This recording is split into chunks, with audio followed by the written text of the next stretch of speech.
Boa tarde, quinto ano! Como vocês estão? Bom, hoje é a nossa aula de geografia, tá bom? Podem colocar na página 373, podem colocar a data de hoje e escrever online, ok? Vamos lá então.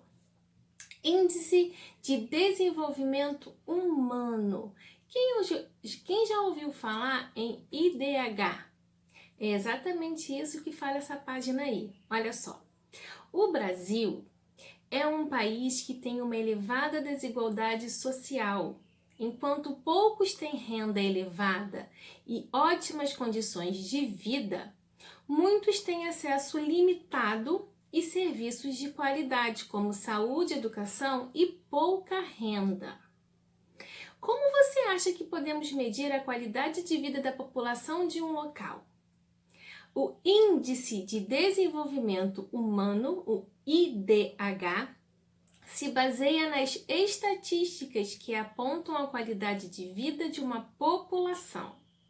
A partir de uma análise sobre as condições de saúde, educação e renda familiar, faz-se uma leitura do IDH. Então, o que é o IDH? O IDH é uma análise que eles fazem em cima do quê? Da saúde, da educação e da renda familiar.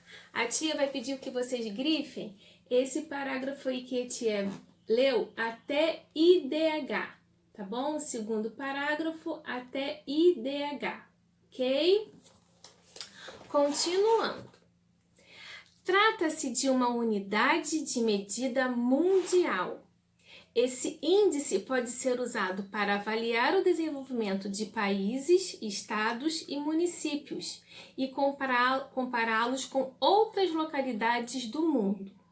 O IDH é medido em uma escala de 0 a 1, sendo 0 muito ruim e 1 muito bom.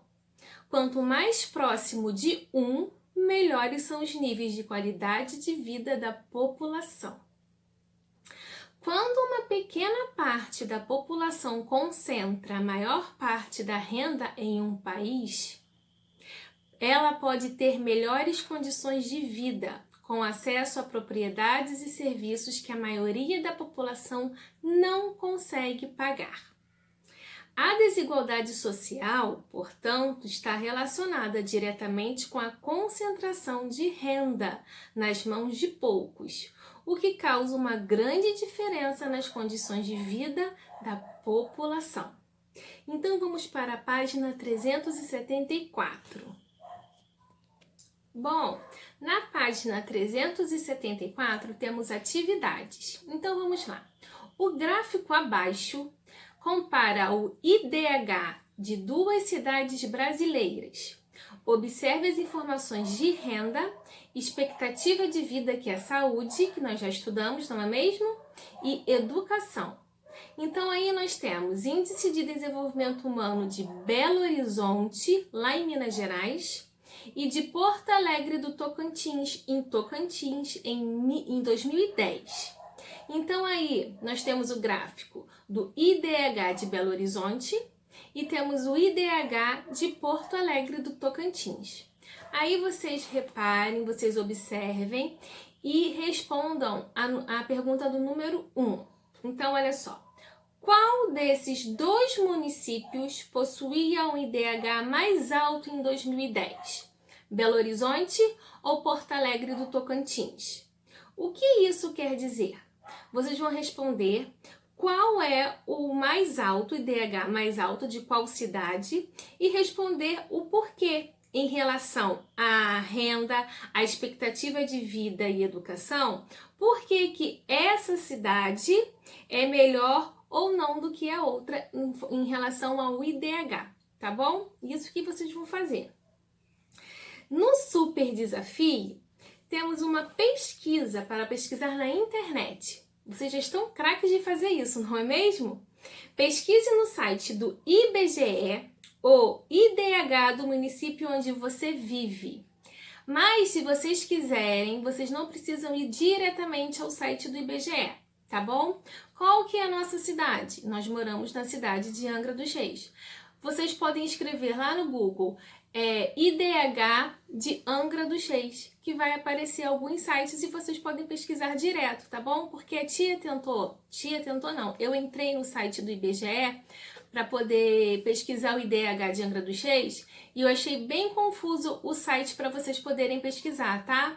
Colocando no Google é mais fácil, é mais rápido, tá certo? Então vocês vão colocar aí, escrever Angra dos Reis e colocar o IDH aqui de Angra dos Reis, tá bom? Página 375. Outros fatores de desigualdade social. Além da distribuição de renda, outros fatores ajudam a reforçar o quadro de desigualdades sociais no Brasil. A cor da pele, o lugar de origem, o gênero masculino ou feminino e a idade, por exemplo, podem contribuir para que algumas pessoas tenham menos oportunidades do que outras em muitos aspectos de suas vidas. Nós já estudamos isso no capítulo anterior, não é mesmo? Lembram? A escravidão prejudicou muito a população negra durante séculos no Brasil. Isso ainda hoje se reflete na maioria como a sociedade percebe os descendentes dos povos escravizados. Mesmo tendo a maior concentração de pessoas negras fora do continente africano, existe racismo no Brasil. Uma das maneiras para se combatê-lo é a valorização da cultura e do povo negro. Em um país tão diverso em sua composição étnica, racial e cultural, é um grande avanço garantir o bem-estar da população, sobretudo dos povos e comunidades tradicionais. Sabemos que boa parte desses grupos sociais não tem seus direitos respeitados e sofre com conflitos, discriminação e exclusão social. Alguns grupos sofrem preconceitos por suas características étnico-raciais, ou seja, além da cor de sua pele, são subjugados por suas origens. Os quilombolas e os indígenas são exemplos de povos que muitas vezes sofrem tais preconceitos. Cada grupo indígena, assim como cada comunidade quilombola, possui características únicas. Esses povos costumam viver em territórios com baixo acesso a postos de saúde, além de terem escolas e moradia de baixa qualidade, entre outros problemas. Por isso, eles vêm se mobilizando para ampliar seus direitos e valorizar sua cultura e suas tradições, a fim de garantir que tenham acesso a melhor qualidade de vida. Isso aí, realmente, nós vimos tudo no capítulo 2. Vocês estão lembrando? Que a tia falou das raças, das etnias. A tia conversou com vocês sobre desigualdade social, lembram? Bom, aí embaixo nós temos um gráfico e a tia pede que vocês observem esse gráfico. Olha só, esse gráfico aí é o salário médio dos brasileiros. Salário quer dizer, pagamento, quanto cada pessoa ganha por mês pelo serviço que fez, né, pelo trabalho. Os negros, que são os pretos e os pardos, segundo classificação do IBGE, ganham bem menos que os brancos em média. Então, nós temos aí 3 colunas, a coluna dos brancos, dos pardos e dos pretos. Aí, nós temos o salário de cada um, estão vendo? Mais ou menos, é aproximadamente, tá bom? A tia quer que vocês observem bem esse gráfico para a gente responder 2 perguntinhas na próxima página. Só que essas perguntinhas é uma conversa, é oralmente, não precisa responder na escrita, não precisa escrever, ok? Bom, na página 376, temos 2 perguntinhas em relação ao gráfico anterior. O que o gráfico mostra com relação aos salários da população brasileira? Quem é que ganha mais? Quem é que ganha menos? Não é mesmo? Isso que quer saber. Então, olha só, a população branca recebe melhores salários do que a população negra e a população parda. Número 2. Em sua opinião, por que a população negra e parda tem menores salários do que a branca? Por que será, quinto ano, que isso acontece? Por quê? Por falta de escolaridade, não é mesmo? Nós não vimos isso no capítulo 2?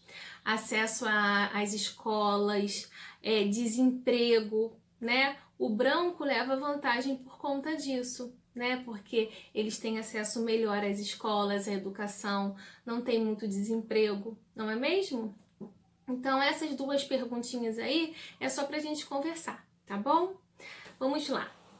Há muitos anos, as mulheres não eram consideradas capazes de realizar as mesmas atividades que os homens. Hoje sabemos que tanto homens quanto mulheres podem desenvolver quase sempre as mesmas funções. Entretanto, algumas pessoas ainda acreditam que as mulheres sejam menos capazes que os homens para alguns trabalhos. Isso as coloca em desvantagem em algumas situações, como na concorrência com o homem por uma vaga no mercado de trabalho e com o recebimento de um salário menor. Temos duas perguntinhas aí e essas duas perguntinhas são pessoais, cada um vai fazer o seu, tá bom? Número 1. Em sua opinião, por que os salários de homens e mulheres são diferentes? Número 2. Você acha isso justo? Por quê? Pensem com calma, respondam e depois a tia vai ver nas fotografias a resposta de vocês, tá bom? Na página 377, está escrito assim: faça você mesmo. O Brasil é um país de contrastes onde existe concentração de riquezas e muita miséria. Considerando a desigualdade social e os fatores que contribuem para tal cenário, selecione um grupo social que vivencie situações de desvantagens e preconceitos em seu lugar de viver. Faça um texto que fale sobre as desvantagens e os preconceitos que esse grupo sofre e busque incentivar o respeito à diversidade. Você pode apresentar soluções simples para diminuir a diferença de oportunidades a essas pessoas. Então, olha só, as sugestões podem estar relacionadas com o dia a dia da escola, seus amigos ou suas vivências familiares. Quais grupos sociais que nós podemos fazer esse pequeno texto aí? Os grupos sociais podem ser as mulheres, os negros, idosos, deficientes físicos, indígenas. Vocês podem abordar qual grupo que vocês quiserem, ok? A tia deu algumas sugestões, mas cada um pode escolher e fazer o seu, tá bom? Não precisa escrever isso tudo, tá certo? Escrevam o que vocês acham necessário, tá bom? Bom, na apostila, as nossas atividades de hoje terminaram. Tá bom? A tia agora quer, depois que vocês terminarem as atividades da apostila, pegue o meu caderno, tá bom? Que tá com vocês. Escrevam Cooperativa Educacional Capacitar, coloquem a data de hoje, tá certo? Escrevam Geografia, podem escrever online também. Depois que tiver feito isso, vocês vão fazer pra tia essa folhinha aqui. A tia dos continentes e dos oceanos, tá? Quem ainda não sabe, isso aqui nós estudamos no capítulo 1, tá? Quem não sabe todos, pode pesquisar na internet, não tem problema, tá certo? Depois que vocês fizerem essa folhinha aqui, depois que tiver tudo feito, a tia pede que vocês colhem no caderno. Não passem muita cola, hein? Para não vazar. Pouquinha, certo? Depois a tia vai fazer também a correção desta folha, combinado? E eu também quero a fotografia dessa folha aí feita, tá certo? Por hoje é só. Amanhã é nossa aula de matemática, ó. Um beijo para vocês. Fiquem com Deus. Já já a tia vem com a nossa correção, tá? Amo vocês.